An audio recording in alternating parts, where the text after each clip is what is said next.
என்ன திரும்பி கூட பார்க்க மாட்டீங்களா? உன் மூஞ்சிய பார்க்க எனக்கு பிடிக்கலடா. நான் அப்படி என்ன தப்பு பண்ணேன்? நீ தப்பு பண்ணலடா. நான் ஜெயில இருக்கும்போது வீட்டுல என் ஸ்தானத்துல இருந்து எல்லா விஷயத்தையும் சரியா பண்ணுவேன்னு நினைச்சேன். அந்த நம்பிக்கை கெடுத்துட்டிய. பேசிட்டீங்களா? என் பக்கம் இருக்கிற நியாயத்தை கேட்க மாட்டீங்களா? என்னடா நியாயம்? செல்லம்மா கையெழுத்து போட்டு கொடுத்த வெத்து பேப்பர்ல உங்க இஷ்டத்துக்கு எழுது அவளுக்கு உறவு இல்லாம பண்ணி ஹோட்டல் இல்லாம பண்ணிட்டீங்களே, அந்த அநியாயத்தை நியாயப்படுத்த பாக்குறியா? அப்பா, அவதான் எதுவுமே தேவையில்லைன்னு பத்திரத்தை தூக்கி எங்க மூஞ்சில விட்டு எறிஞ்சா. அவ புருஷனை எதிர்த்து நாங்க கேஸ்ல ஜெயிச்சதுக்கு அப்புறம் வீட்டுல வந்து எங்களை கேவலமா பேசினா அதெல்லாம் நாங்க பெருசா எடுத்துக்கலையே.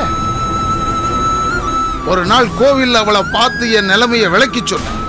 அண்ணங்கிற மரியாதை இல்லாம அவ பாட்டு விருட்டுன்னு போயிட்டான்.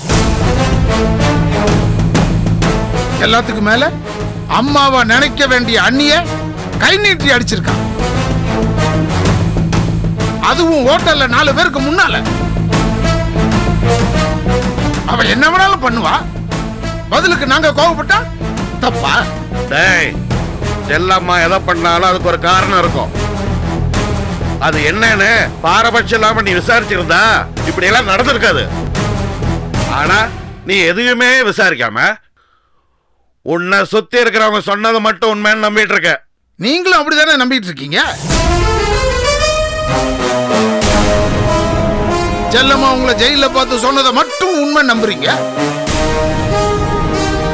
நாங்க சொல்றத நம்ப மாட்டீங்க.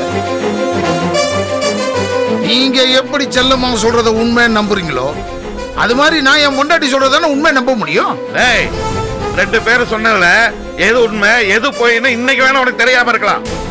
ஆனா ஒரே அடியா உனக்கு தெரியாம போயிடாது.